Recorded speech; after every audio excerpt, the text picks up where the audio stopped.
You're tired. You don't want to work. You want to go to sleep and just relax. You do it. Okay. Anyway. That is the most basic imperative of the masculine frame, which has been destroyed in real time. They are trying to convince you that you should act how you feel. You should show more of your feelings. If you feel this way, you should show it. If you want to cry, cry. What I'm saying is the reason they're trying to bring out emotionality in you is because of exactly what Myron said. Most of the time, you don't feel like doing the things you're supposed to do. But the true masculine frame throughout history was doing the things they didn't want to do, but they knew they had to do because they had honor and duty. That's what honor and duty means.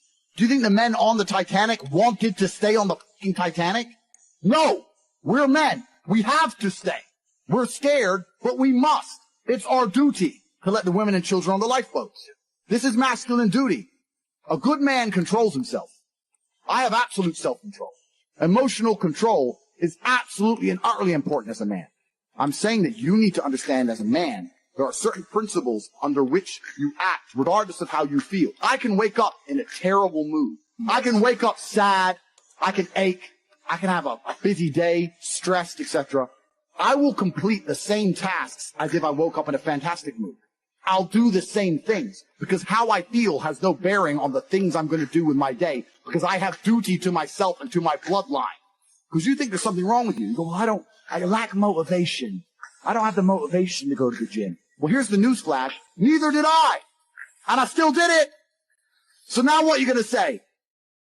Now you have no excuse, right? Oh, you're scared to get in the ring. So was I. Still did it. Scared to get in the cage. So was I. I still did it. Being a man isn't about not feeling things. It's about acting the way you're supposed to act regardless of how you feel. We act. We're men of action. We get things done. So the world got built. All of it. All the men who built skyscrapers felt scared. They did it anyway.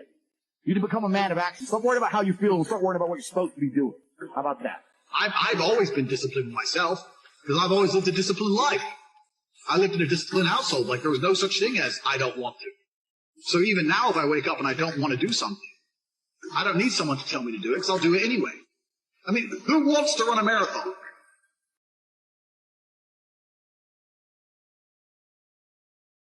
Nobody.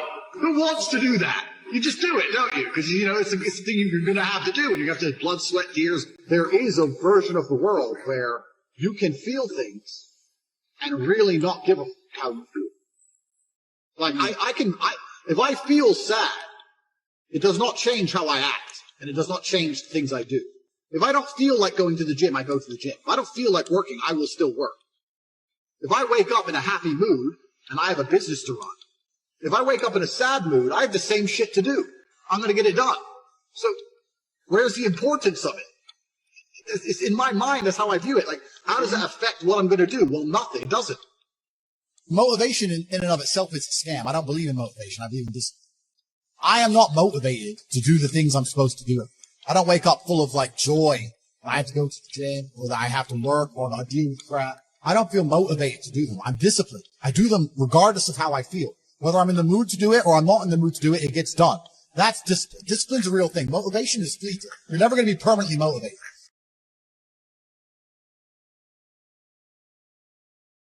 If you're the kind of person who can only try hard at something he enjoys, then you're going to fail. If you truly want to win, you can't only want to win when you're happy, and you can't only want to win when you're motivated. You're competing against men like me who will perform even when it's raining, not only when the sun is shining. And if you're going to be the kind of person who can only do it in one of those scenarios, you are going to lose. You must be prepared to perform all of the time. I have a lot of people who message me and say, oh, I struggle with motivation. And my answer is simple. Then stay a loser. If you can't find the motivation to not be a loser, then I strongly recommend you just stay a loser, stay in your lane, and stay out of my way. I have no time for people who cannot find the motivation to fix themselves and fix their own lives. I've been the kind of person who will perform 7 days a week. It doesn't matter how I feel. It doesn't matter what's happened. It doesn't matter if I'm happy or sad. Things must be done. And this is the mindset you need to adopt if you want to be a winner. I think a man should have absolutely no interest in whether he's actually happy. If I wake up and I'm unhappy, I will do the exact same things as if I am happy. I will go to the gym the same. I will work the same. How I feel has no impact on how I live my life. I don't think happiness as an index is a healthy view for a man to have on life success. If you're waking up and going, oh, am I happy? Am I not? You're looking at life wrong. I think as a man, if you put happiness if you move it down the scale, right? And you start looking at, am I successful? Am I competent? Am I achieving things? Am I respected? If you start to look at these indicators of your life, you're going to end up being happier without actually analyzing if you're happy or not. Do you actually like property? I'm confused here because I've seen a lot of content where you talk about not owning your own home, but you talk about having property. So do you like property or not? I've also seen you talk about seizure of property rights. Yeah. So do you like property or not? Well, firstly, the reason I say rent your own home is because it allows you to be flexible. I think that the most adaptable of the species survive, and rent is very flexible. It's flexible because, one, you can move easily. Maybe you get a job opportunity in Japan, you have to bounce. Or maybe your country's about to lock down because of the common cold and you don't want to be stuck in your house. Rent is flexible. Or you can move out and rent it out. Completely. Well, that's if you own it, right? We Yeah. go into that, but then you have to find a tenant. That's easy. Well, perhaps that is I've easy. got 1,250. Okay, perfect. Then let me change it. Then perhaps you don't want to have anything to do with that country anymore and you have to sell it, and that's not quick, right? Another flexibility you have with rent is not paying it. I've got tenants who don't do that. You know better than me the law in the West. Well, yeah. You don't have to pay it for 6 months. Pro tenant, yeah. So you can just not pay it. Yeah. So maybe you're in a situation where... But you can also vet a tenant properly and then... Correct. Yeah. But what I'm saying is, we're talking about flexibility. Darwin said the most adaptable of the species survives. This remains true. If you own a home, you are obliged to do X things. You can't not pay the mortgage, you'll lose the home. If you own the home, you have to upkeep it, etc. I'm saying if you rent a house, you can move if you get a better opportunity. You can move if the government becomes tyrannical or if crime gets out of control or something happens in your area which you're never going to know. And thirdly, a serious option is not paying it. And I don't want people to misunderstand me here. I'm not saying don't pay your rent. I'm saying if you have some information, let's say, the bull run that just happened, all that crap's over. But people were making money from thin air for crypto. Let's say you had some reliable information from people you trusted. Let's say those people have been right 100% of the time. And they said if you bought a particular coin, it was going to 1,000x. You could have missed rent for a month. And you could have paid it later. That's flexibility, right? So flexibility is also super important. So I always say the average person should rent where they live. I know that's strange because not everyone can rent. Someone has to own it. The people who own houses need to own them the way you own. If you own 1,250, you're doing very well. The way I own a house, it's not a mortgage. It's just, give me this, beep, put on the card, bang, done. I own it. Done. I don't live there. There's no work for me. If I had to sell it, I'd never need to sell it quick. I'd never need the money fast. It's something. It's just an asset. But that's why I say most people should rent until they're wealthy enough to buy it in cash. If you can't buy a house outright in cash, you shouldn't buy it. And even then, if you buy it, you need to be very careful. You need to make sure that government is never going to turn on you. That area is never going to become downtrodden. And also understand that owning a house isn't free. There's property taxes, there's maintenance, there's upkeep. A lot of the time, by the time you pay all that shit, it's not far off rent. Why would you not turn the bank system on themselves and get a mortgage on the property and leverage the bank's money and then have better opportunity cost of capital rather than buying houses for cash? Absolutely. Sure. That is a way you could do things. But now you're indebted to a bank. And it's fine if you have money from the sky, you can make money anywhere. That's fine, right? But if you are working a job, let's say in central London, and you owe money to this bank now because you've done it this way, that bank has a degree of control over you. You can't just quit your job. You can't just move. Things become very complicated. It just destroys your flexibility. To answer your question earlier, I don't own any property. I don't own anything. I own this suit, and that's it. So I don't own any property. Some friends of some trusts with some companies which are registered from Singapore may own some property. Right. I have the keys to, but I don't own anything. So you have some assets under your control that are property, but you don't own them. I don't have any. The Matrix hates me. I don't have anything. But I have some keys to some houses. And yeah, of course, they appreciate. Of course, you can rent them. I completely get it. But the truth is this. Property, like many other things, is very successful for some, but for most, I think it wrecks them. It's player versus player, like I said, in everything. Doesn't matter if it's a cryptocurrency, which you buy at $1 and sell at $10. If you sold at $10, someone bought at $10. Someone gets wrecked. It's the same with property. You've done fantastically well from it. Congratulations. My property has never lost me a penny. Sorry, if I owned property, it would have never lost me a penny.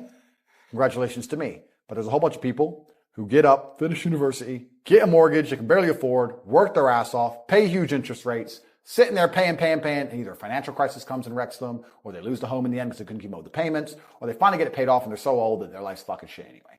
So property is not the be all and end all to anything. And in fact, I would recommend to most people, and if you look at most people's finances out here on the street, if you were to take 1,000 people who are watching this right now and look at their finances, 950 of them would be stupid to buy a house. Just 50, it's a good idea. But for the majority, it's not. Could you say that about any, sorry to interrupt you, so I think it's the first time in 3 hours, so sorry. No problem. Couldn't you say that about 1,000 set of case studies of any human being? Yes, you 1,000 could. of them shouldn't go to your martial arts class because only 50 of them will survive. Yes, you could. But the difference is the Matrix tries very hard to push the idea of property. Some of the other things... But you can play the Matrix at its own game. Completely. 50 of them can. 950 can't. And this is my point. My point is that the Matrix says do property, do property, do property. That is only applicable to a very small percentage. It's not applicable to everybody. The Matrix doesn't say do other things that are applicable to everybody. No. It tells everybody the same blueprint. And that blueprint used to be applicable to a lot more people. I don't think this was actually as deliberate as people understand. 50, 60 years ago, property was fantastic for almost everybody. 1 year's wage, you get a house. That house cost 75 grand. Now it's 450 grand. Fantastic. You did good. Absolutely. It's different now that the house is 450 grand, you're earning 40 grand a year. Now it's a very different scenario. So when your parents or older people say, yeah, do property, it was great back then. Now I don't think it's nearly as competitive as it was. I think that the rich are getting richer and the poor are getting poorer. I think the poor are getting outpriced of most assets. I think that some of the biggest mistakes poor people can make or middle income people can make is chase assets they can't simply can't fucking afford. And the only way they can do it is to indent themselves to a bank with interest and enslave themselves for X amount of years, destroy their flexibility to try and pull off owning one property. And owning one ain't going to make you rich anyway. You got to own as many as you do. And what I'm saying is, there's a small percentage of people who benefit from property, just like there's a small percentage of people who benefit from crypto or stocks. How many people lose in the stock market? Most. Exactly. How many people lose in Forex? Nearly all. All. Correct. Yeah. So this is the same with every investment. But the reason I'm only attacking property is because property is the one everyone says is safe as houses, good for everybody. No, it is not. It depends on your circumstance. That's my problem with property. In my scenario, your scenario, how can we lose? If I buy a house for $5 million and I'm never, ever, ever going to need that money, I can wait until the day I die to sell it. Then I'm always going to make money. I go, the property prices have crashed to 3 million. Then I don't sell it. Yeah. Who cares? It doesn't matter to me. If I had a mortgage on it, it'd matter. If it was my only property, it'd matter. If inflation is 20%, my wage is going up 1% a year. All this shit matters. But not to me, not to you. We're the 50. But 950 people here need to join the real world and learn how to make money a different way. Because we teach you how to make money with nothing. If you make money with nothing, you can't lose. That's the beauty of it. You can lose if you invest in a house. You can't lose if you don't spend any money. But if you raise money from other people, because money is infinite and everywhere, and partner up with someone and put that into property, that's money out of thin air. And then you buy, hold, die, you can't lose. To a degree. And inflation. One thing we haven't talked about yet. You have good debt mortgages. Inflation's paying 20% that down a year for you. Absolutely. Absolutely not really true. And I'm not going to sit here and say that everybody who's ever bought a house is lost. I only talk about this because the majority of my audience are 18 to 25, 26. They're being told by people much older than them that they buy a house, they'll be financially secure. And I'm telling them that that is simply not the case. And also, there's a bunch of intangible disadvantages, like the absolute inflexibility of the house. I don't know in your experiences, but people I know have spent 2-3 years trying to sell a house. 2 years is eternity. Eternity. 2 years ago, we were locked in our houses. 2 years ago is forever. So if you're going to accept that degree of inflexibility, if you're going to accept that degree of obligation, I think for many people that is a mistake. I think there's better ways to make money, and I think that renting is a lot safer for people. Especially now we're living in a world where a lot of money is made online.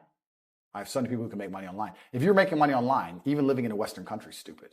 Go to Thailand. Live for a fraction. Be safer.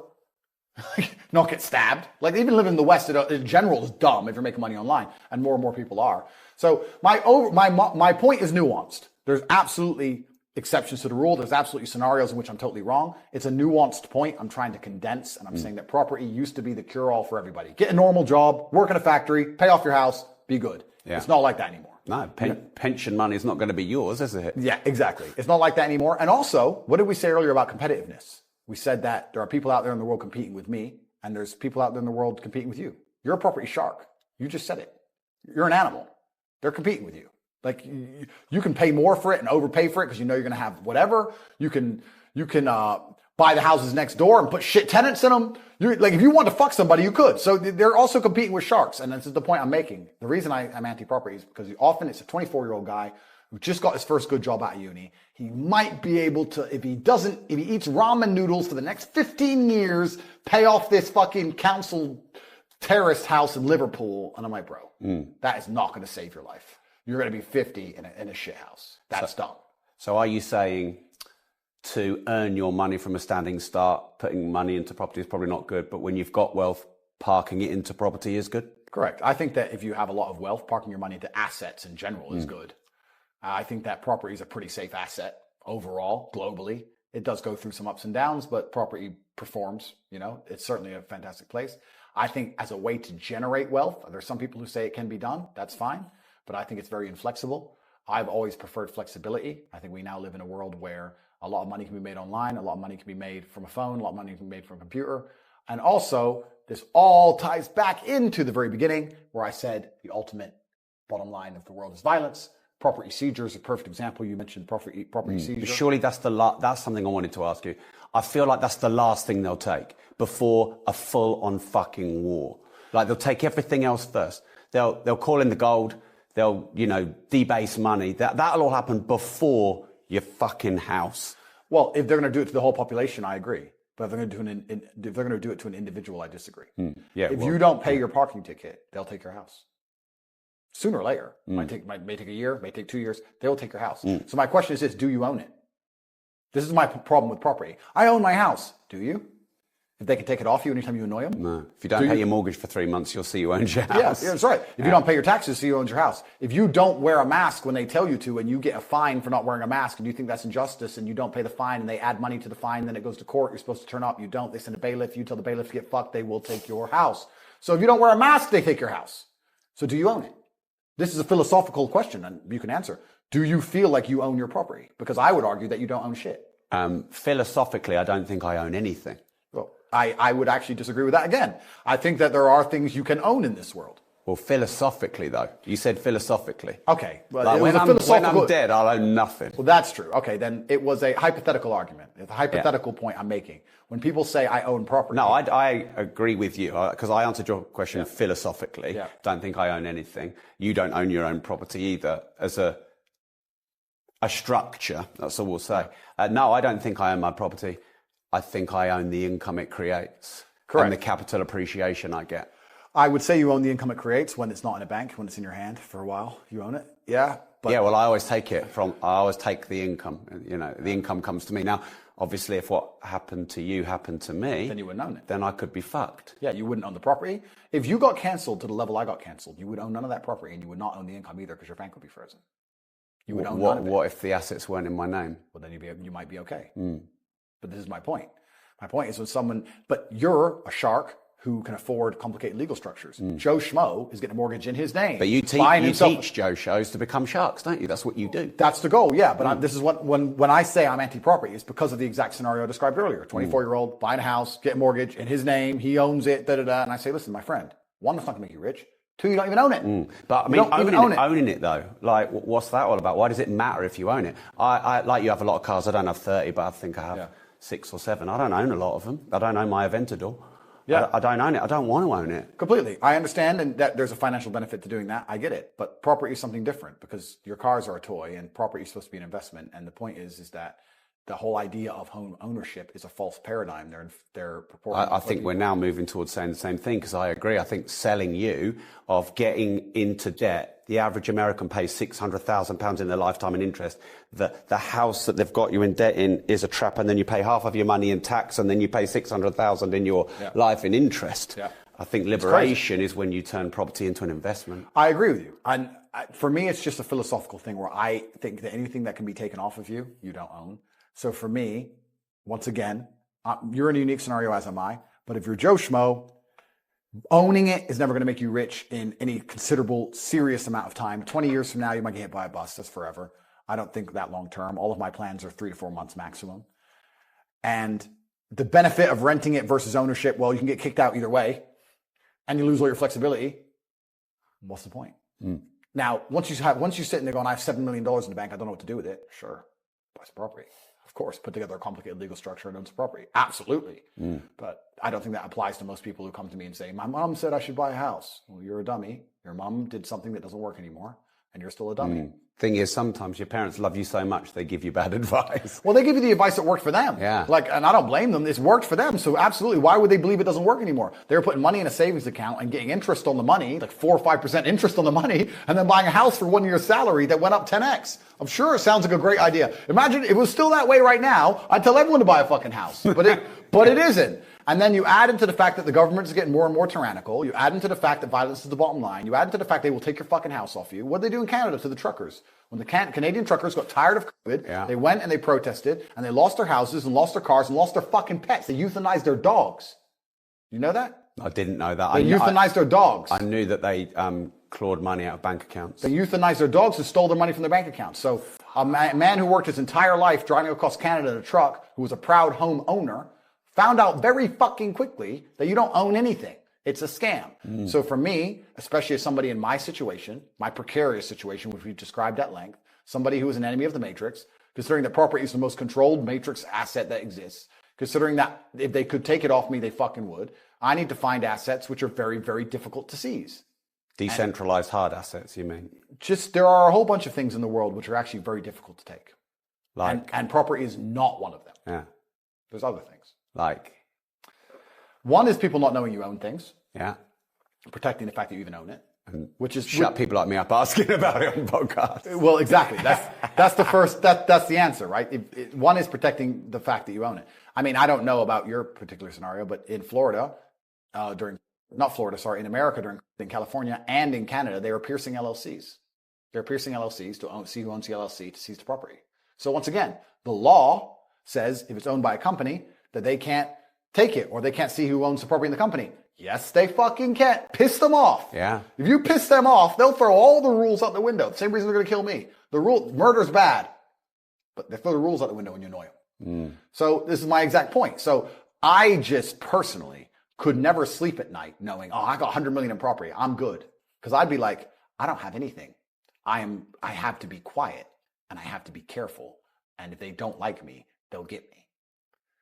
That to me doesn't feel like ownership. Ownership is they can't take that off of me. That's true ownership.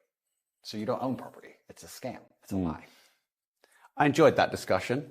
And I'm not saying you can't make a bunch of money from it. I'm not even saying that. It's just You're more talking about people who don't have a lot of disposable tying a noose around their head of owning their own home. Correct. And then being in a position where they might lose it anyway if they don't completely live their life as a slave and pay every fucking parking ticket. Yeah. It's ridiculous. I mean, because how do they really enforce parking tickets? Let me give you a quick story.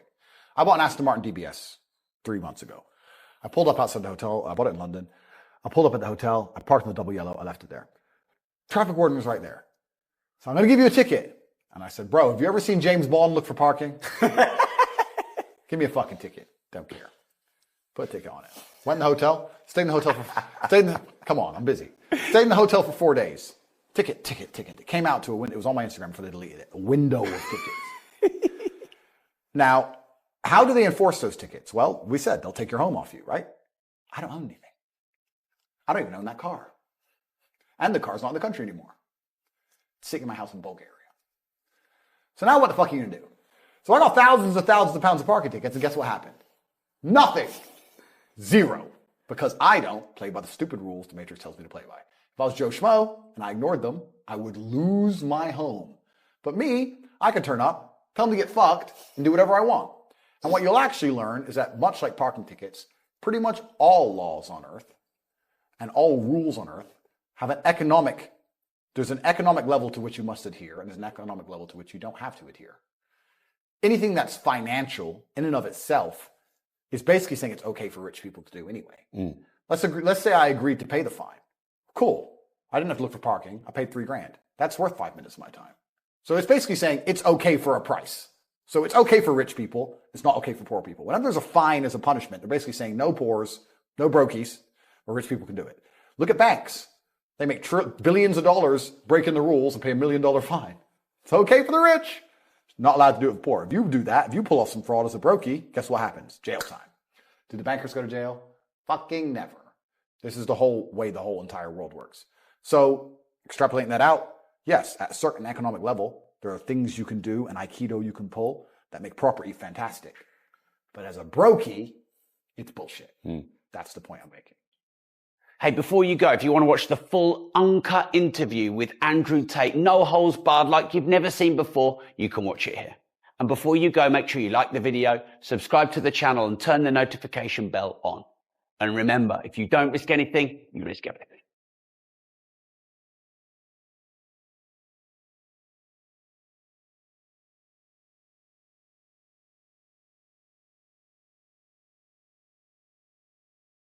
Do you have a little bit of a system you can share on how to make money? I know we've got cobratate.com. We'll keep shouting it out. But any tips for someone who's ready, but they don't yet know the how? Completely. So we teach it inside of the real world, of course. I keep mentioning it because it's so important. But there are 3 keys, I believe, to making money. The word of the day. First one's perspicacity. Most people go through life and they do not pay attention. I've said this before and I want to stick by it because it's so important. You need to pay attention to every single time you spend money because you cannot make money. You're not the Federal Reserve. You're not a government. Governments make money. All of us take money from somebody else or a business or a government. We take money from other things.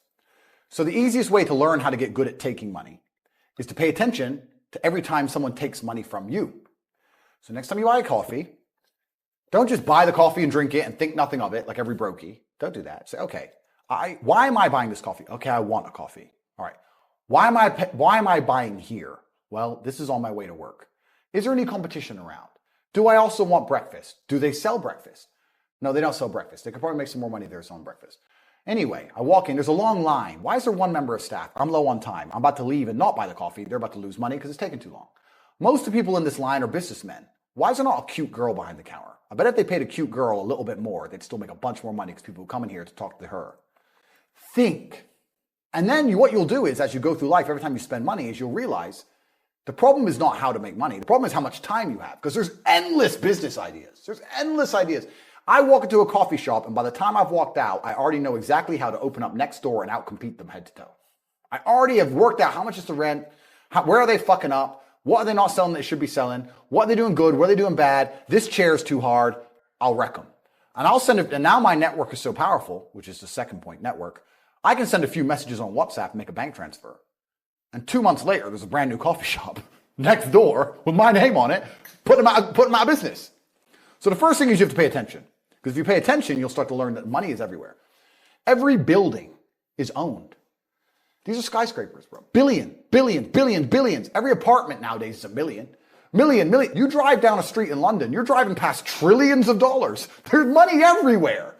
It's all around us. When I was broke, I thought that the world was broke. I thought that there was no money.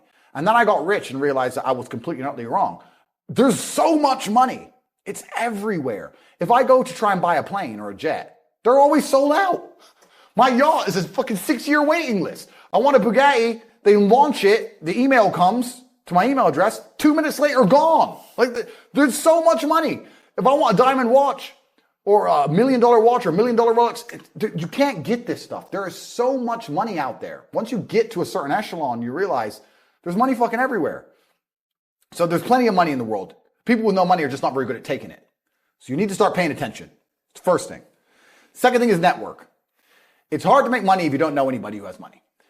If you sit in a room full of ice cream experts and all they talk about is ice cream, how to make ice cream, the different flavors, how to store it, how to move it, how to sell it, even by accident, if you hang around with these people long enough, when someone asks you a question about ice cream, guess what you're going to know the answer. You're going to say, you know what? That's because it's pistachio, and that needs to be 2 degrees higher than chocolate. And you're going to look like a smart ass. So if you sit in a room full of people who are making a bunch of money, everyone understands this. Your network is your net worth. You're the sum of the 5 people you spend the most time with. Everybody understands this. And then they still hang around with fucking losers because they're dummies. You're right. I am the sum of the 5 people I spend the most time with. Anyway, this is my friend Nick. He's so funny when we go drinking because he gets really drunk. Losers. I don't talk to anybody who is not winning. Everybody whose every phone call I will answer, if I answer a phone call, it is from a winner. I don't talk to losers. Everyone I talk to is rich. Everyone I talk to is making money. Everybody. If my entire reality is full of multimillionaires making money, how am I not going to make money? And this is why network is so important, is because it's the same reason that wolves hunt in packs. If you're a lone animal, you have one set of eyes. But if you're a pack, you're watching every single angle, every single side. Perhaps I might miss something. I'm as perspicacious as possible. But one of my friends identifies that the war in Ukraine is going to change and the Russian ruble is going to pump. And you can make a bunch of money on a Forex trade, for example. I may not have noticed, but he'll notice. Now I've made a bunch of $1 million for getting a text message, right? Because I have friends who are paying attention. All of us are paying attention. So your network is super important. That's another thing. We'll go into this because I have something called the War Room, which is also on corporatate.com. I'll let people read for themselves, but that's my private network. And we specifically talk about money and a few other things. But that's Is that like more like a mastermind? It's the real world's how to make money and the War Room's what to do with money, if that makes sense. Yeah. It's all on corporatate.com.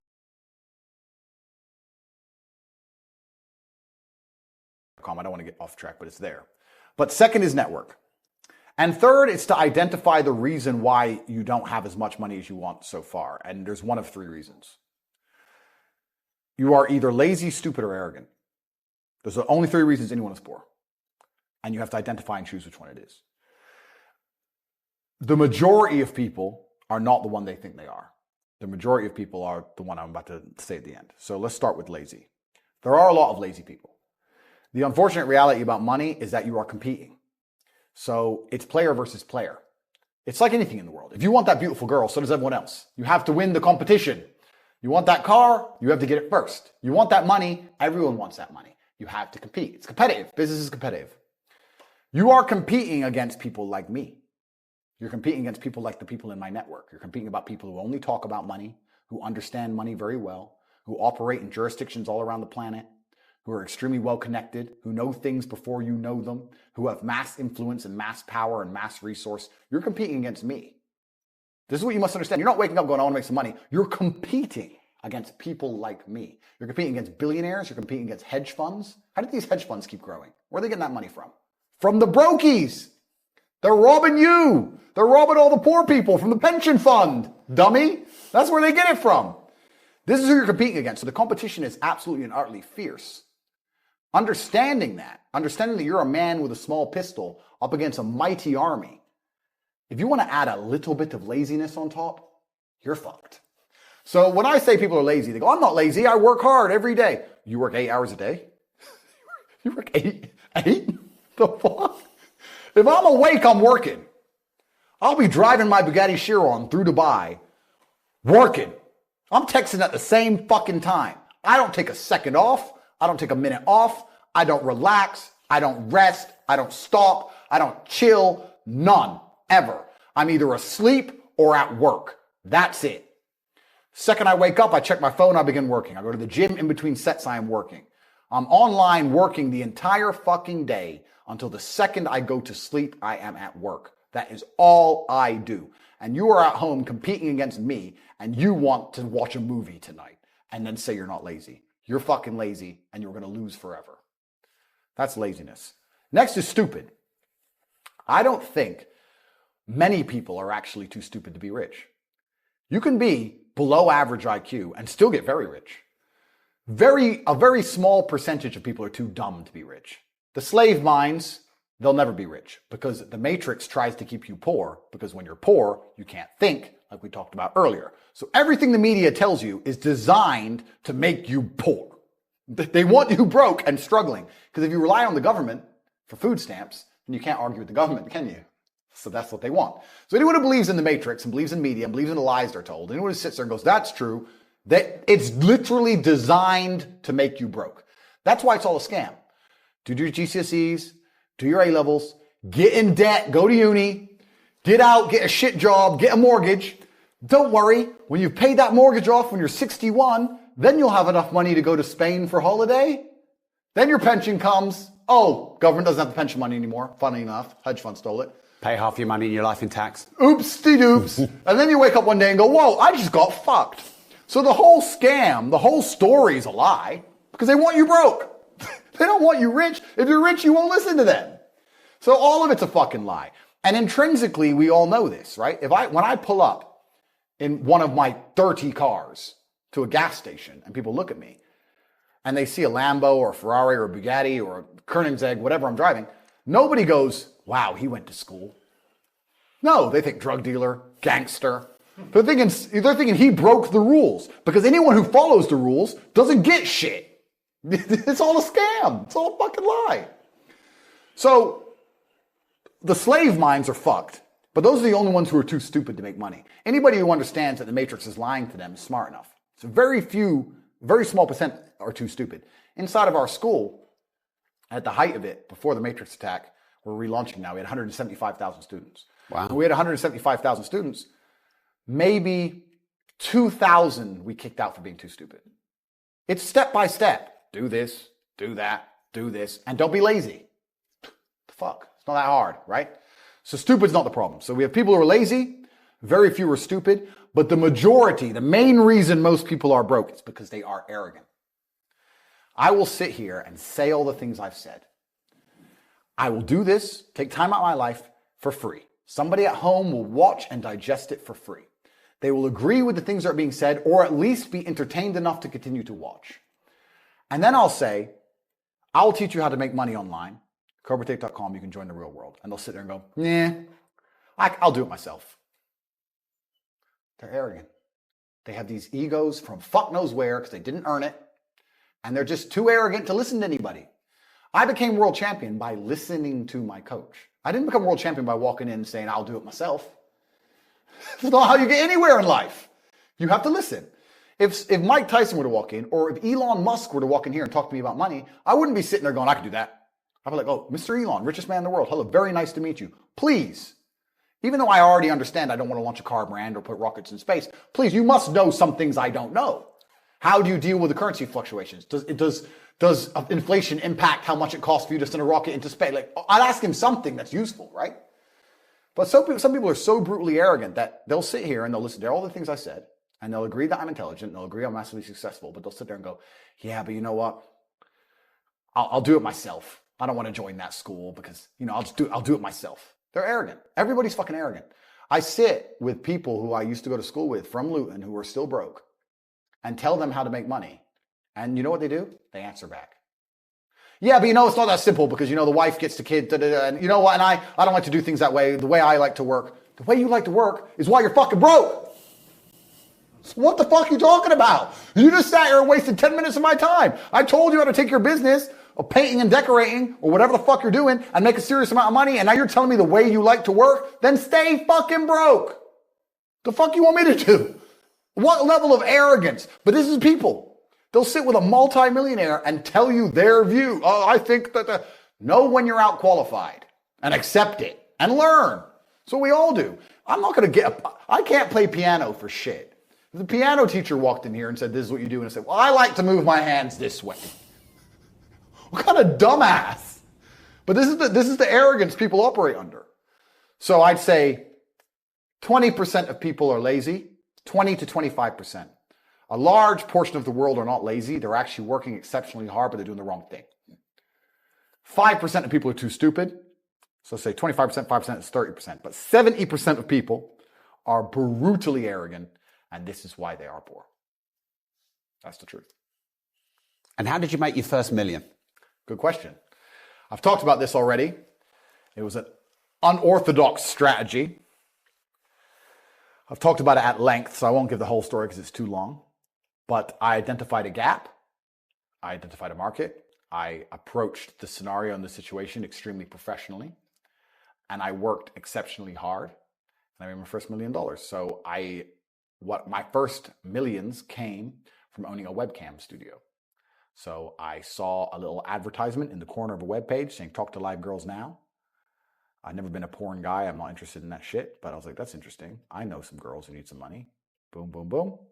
I put together this apparatus, extremely professional. No fucking sexual misconduct. No Dan Bilzerian. No threesomes. Nothing. Very professional. 50-somes if it's down. Very professional outfit. And I used all my business knowledge and all my life knowledge, and I applied it. I worked 22-hour days, I would say. I got to the point where I was so tired. But I'd say, you know what? give me 20 minutes. And if I could hear the alarm go off, I'd get up. Sometimes I just slept clean through it and I slept an hour or two. For months and months and months, and I built an empire. I built an insanely large empire at one point. I'm completely out of that business now, but how did I do it? As in, did you sell it? I didn't sell it. I just closed it all down. I moved on. I started making a bunch of money and I found other opportunities. But how did I get that opportunity? Perspicacity. First thing I said, pay attention. I paid attention. I looked at the girl. I'll give you the coffee shop example. This is what I did. I clicked on that advert. I saw the girl sitting there, miserable, waiting for a customer. I thought, nobody's going to buy from an unhappy bitch. The men who are paying her are trying to escape an unhappy life or they wouldn't be doing this shit. So when I got my girls online, smile. Happy girls get paid. That was the token. That was the slogan. Happy girls get rich. Joking. Ha ha ha. Who's you going to pay? You're going to pay the girls like, yeah, having a blast. So I paid attention to the competition. I saw an opportunity just like the coffee shop. So all the things they did wrong. The room was messy. Camera quality was shit. There's the basic stuff. The way the girl acted and interacted. All that stuff. And I applied it all by paying attention countless hours watching everybody else, finding the way to do it better, just like with the coffee shop, and I did it better. So I was absolutely and utterly perspicacious, and that's how you make money. And I did it with that, but I could have done it with anything. And now I do it with everything. The story of me sending a text message via my network and having a coffee shop is a true story. I've been in there maybe twice. I can't even go. And I have mechanisms in place to make sure I'm not robbed too badly because unfortunately a little bit of cash goes missing. But everything's in place and it makes me money. I don't think I've even drunk my own coffee. I put together a list. It needs to be like this, like this, like this, like this, like this. I have competent people who work for me, which is very hard to find, but I do. They understand to follow the doctrine to the doctrine. And I'm getting money into a bank account. That's it. And you can do that with literally anything if you have a strong network and you pay attention. You can do anything. Even podcasts. We're doing a podcast right now. You guys are already big and successful at this. I'm telling you, you can look at the biggest podcasts in the world and still see what they're doing right, what they're doing wrong. That's the game. That's the game. And then you have to outcompete everybody else. That's how. And what's your net worth now? You know what's? It's kind of funny because was that that's the shittest question so far on this show. No, it's I don't actually really know because they say if you don't know what you've got, they say if you know what you got, you ain't got much, and it's so fucking true. I don't know how much that coffee shop is worth. I know what it makes me roughly a month. I don't know what I could sell it for. I can guess now, like if I were to put a 6 times multiplier on it, I could guess. But then what am I going to do that for every property? How much are all my properties worth? Fuck knows. Different than when I bought them. So the price has gone up, down. I don't even check. Don't know. So how much are the property worth? I can guess. How much the business is worth? I could guess. How much is my brand worth? If I put my name to something, it sells. I've been offered $50, $60, $70 million to sell junk to children, which I wouldn't do because I have too much morals. How much is my brand worth? I'm the most Googled man on the fucking planet. God knows. I couldn't guess. I would guess that because there's different metrics of measuring the value of, say, a business, sometimes they'll put a 3 times multiplier on it, sometimes they'll put an 8 times multiplier on it. Let's put it this way. Hustlers University, 175,000 students, was doing about $13 million a month profit. That's an online educational company. Online is the future. Education is the future. It was seamless, fantastic. It outcompeted Oxford, Cambridge, everybody. It was the best school on the planet. Not just because we had 175,000 students, because we retained 175,000 students. That's the key. 175,000 people were making more money than they invested each month. There's no other platform on the planet that can do that. We had no competition.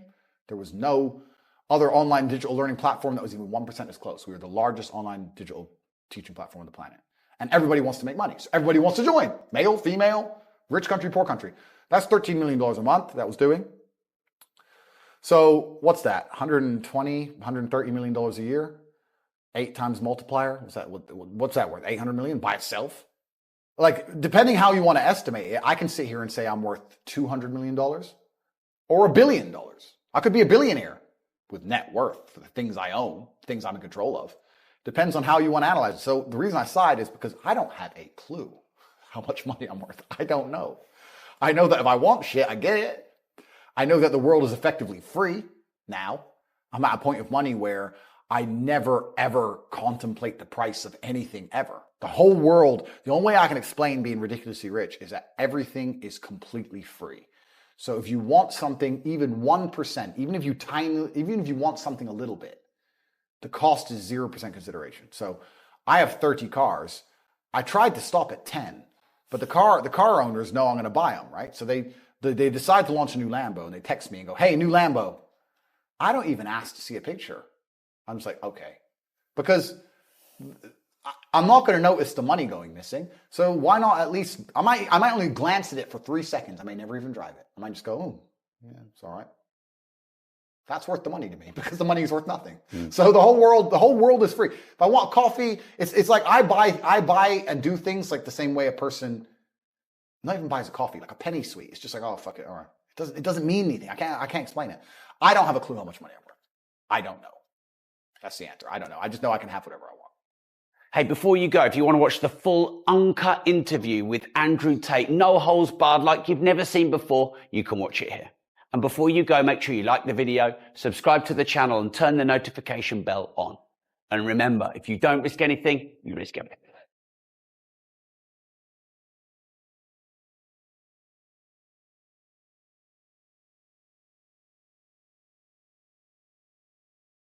More shit has to get done. That's when the amazing things happen in my life.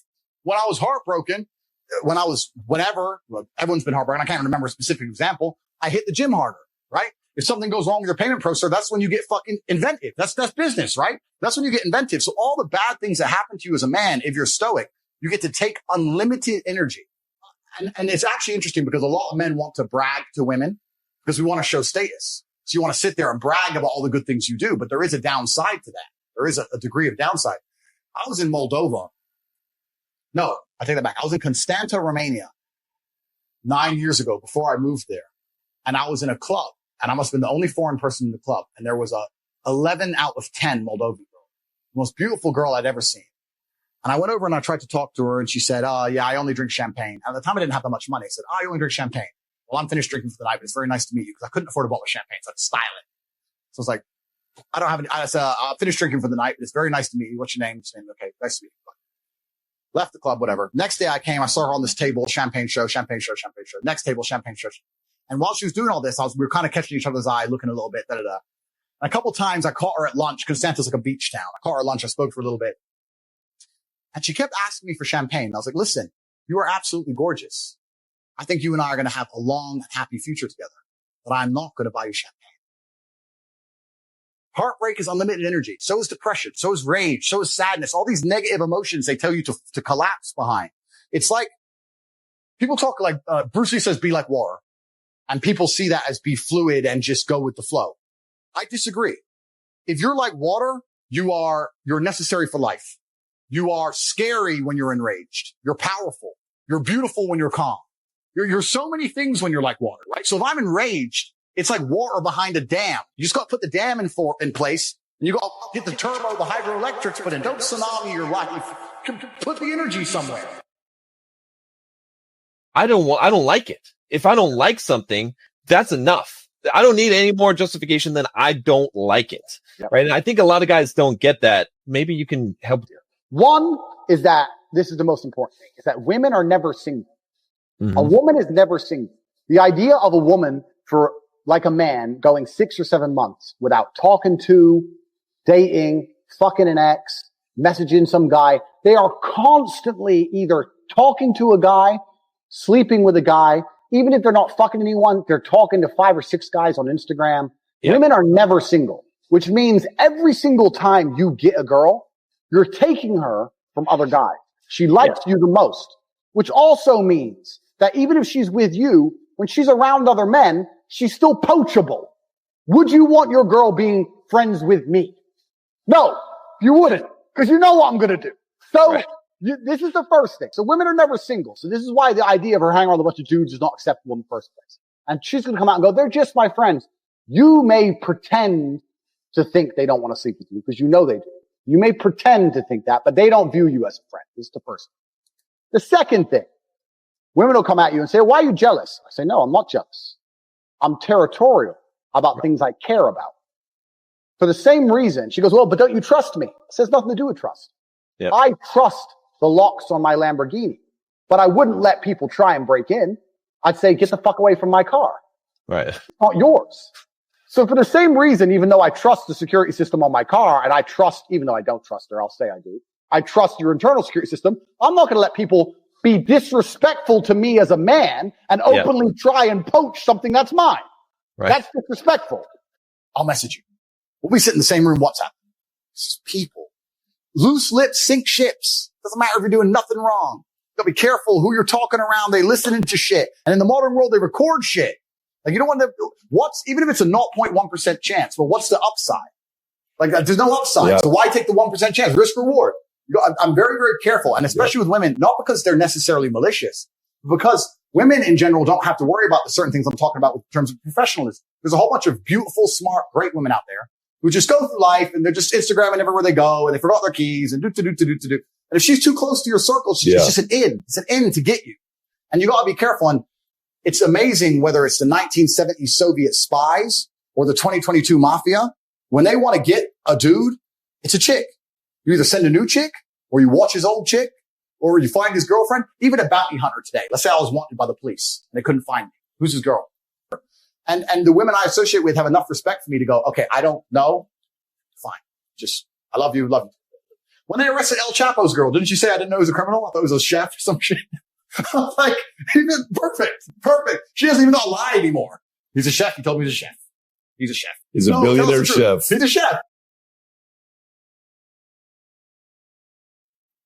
What did happen though, like I said earlier, is when you have experience with lots of different apples, you know what a good one and a bad one is. So when we say we all had that girl we messed up when we were young, if I found another girl with those qualities, I certainly wouldn't mess it up. You need experience to understand what you have to value it. If you don't have experience, you don't value what you have. So the original question is a really good one of whether men are chained and enslaved by their desires or whether they need to sleep with lots of women. I think in the modern world, you need experience and you need choices and you need options. But if you live by the sword, you die by the sword. If you're going to be the guy who's also out there in the club and sleeping with lots of girls, talking to lots of girls, there's going to be times you lose a girl that you don't want to lose. You can't be a coward about it. You live by the sword, you die by the sword. There's up and down. There's rain and sunshine. You have to be that man who's going to go through it all. And then when you've been through enough of it, like I have, like I said, if I find a beautiful girl now who's a 10 and deletes and doesn't want Instagram, that's worth more to me than 1,000 stupid girls. Yeah. Well, emotions are feedback.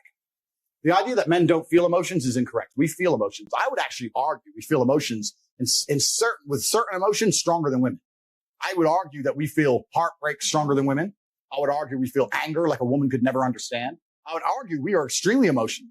Rage, pure rage. Well, it's feedback. So when you get the feedback, it's all about how you internalize it and how you process it.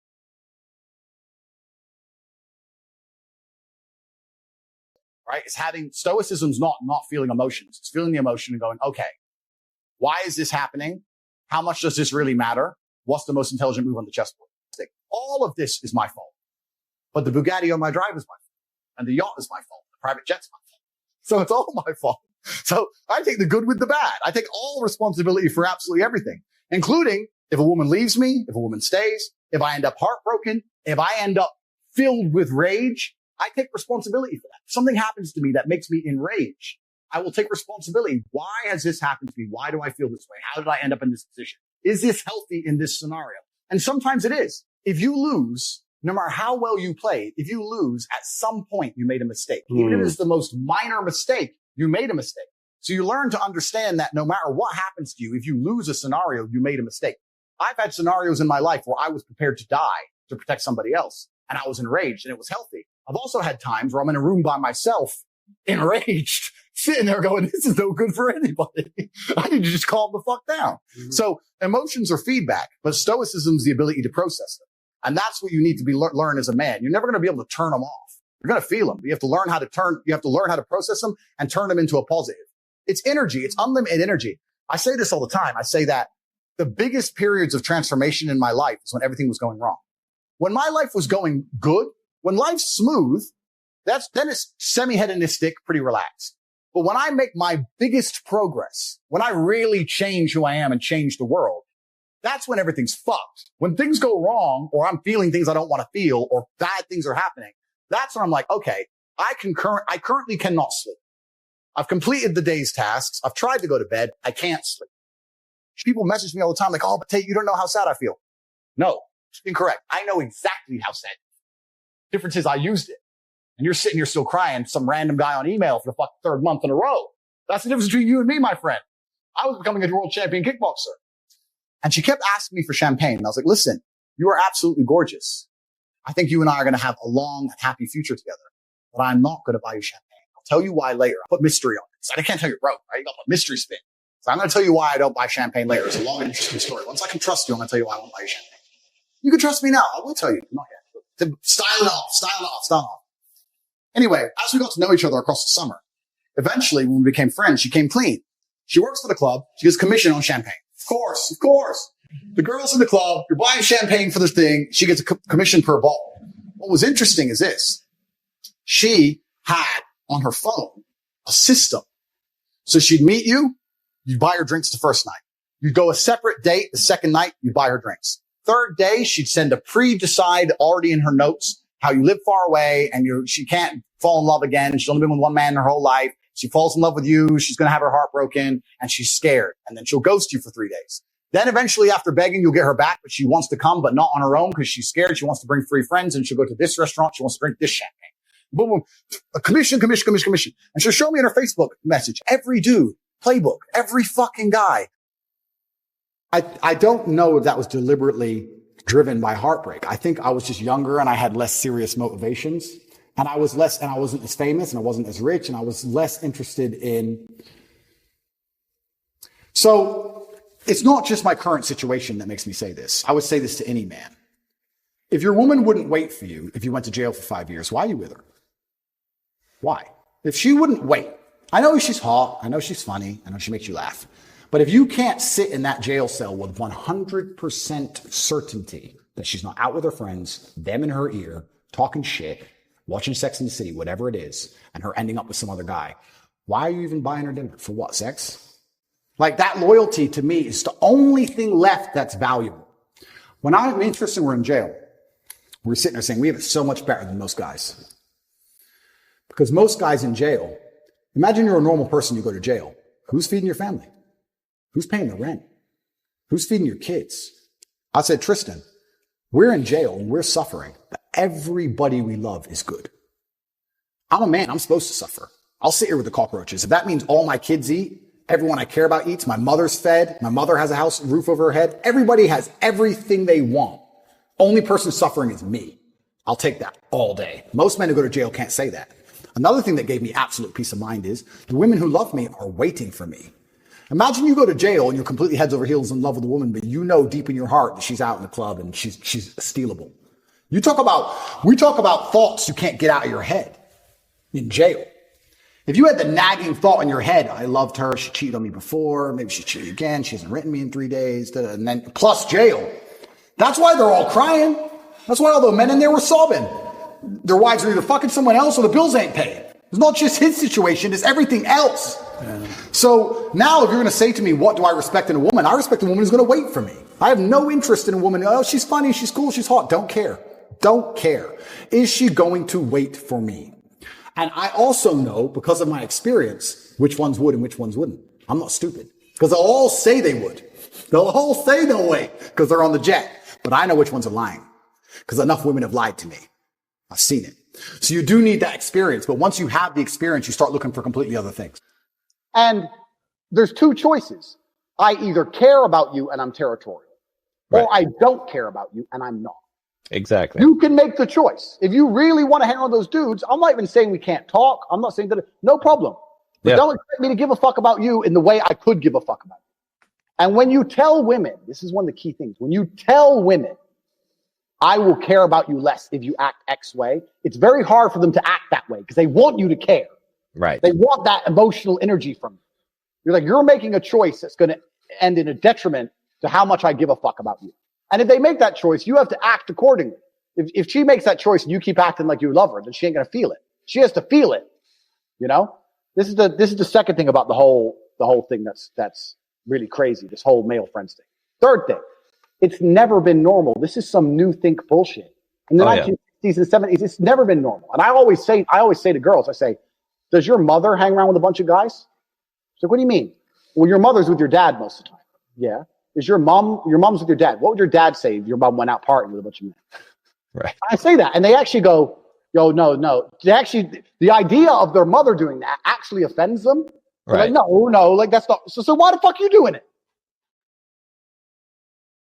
Life experience is always going to be valuable, no matter what it is. Especially when you're young, you're going to get your heart broken a bunch of times. Some bigger, older, richer dude's going to take that shit. Heartbreak is the most fantastic motivator on the planet. When a lot of men message me and say they're heartbroken, I think that is the most fantastic mindset to be in to achieve things. Because there is that degree of revenge, and there is that degree of vengeance, and that can only be achieved through being so successful, so monumentally important that she can't forgive you.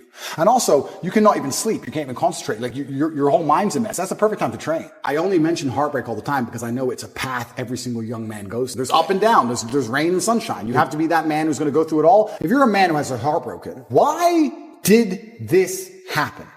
You have to know the why to prevent it from happening. You have to analyze the scenario and learn from it. One of the things women are best at is they're a fantastic mirror. Women are a reflection. If you have any weakness inside of you, or if you have any downfalls as a person, a woman's going to show you who they are. If you're too emotional, if you're too easy to get angry, she'll teach you that. She'll teach you that you can get angry too fast. Piss her off. If you're small, she'll tell you. She'll tell you exactly what is wrong with you when she is mad. She'll sit there and say, you got a short leg and your haircut shit.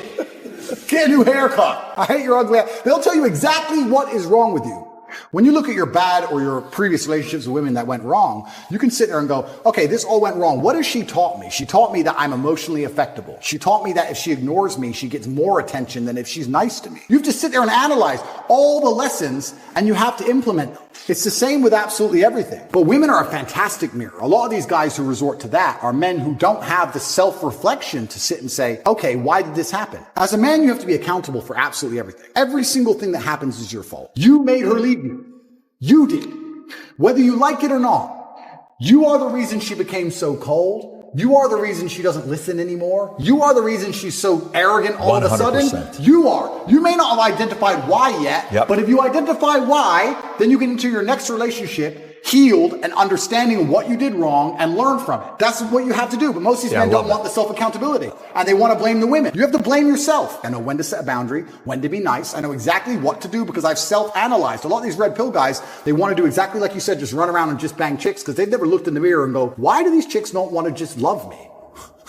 Why am I a up? You're not perfect. There's a lot you learn, but you have to self-reflect and learn and pay attention to the mirror. These men who are afraid of commitment are not blaming themselves like they should. I actually truly believe that women in their hearts, unless they're completely corrupted by society, women just want to love and be loved and feel safe. That's what they want. They want a man that they can look at and they truly know he makes the decisions and I trust him to make the decisions and I love him for that and I respect him for that. That's what they truly want. When a woman starts turning on you, it's usually because she doesn't trust you for some reason. She doesn't trust your judgment. If she starts to doubt your judgment, how can she truly love you? You're the protector. You're the provider. If a woman's gone cold on you, you have to sit there and go, okay, she doesn't trust my judgment. What have I done that made her doubt me? It's not her fault. It's your fault. Every single time a woman leaves you as a man, it is your fault. Always. Even if a richer, more successful, more alpha man stole her from you, it's still your fault because you need to be like him. It's always 100% your fault. These men don't take accountability. It's 100% their fault. People say to me, can you turn her into a housewife? And I say, listen, I wouldn't want to, but I bet I could. There ain't a woman alive who's going to cheat on me. With who? With who? With who? Who's she going to cheat on me with? Who the f*** is she going to cheat with? Nobody. There's not a girl alive I couldn't get loyalty from. Now, would I ever want to do it? Probably not. I like the idea of exclusivity. But once you get to a certain level, yeah. If you're that guy, you're that guy.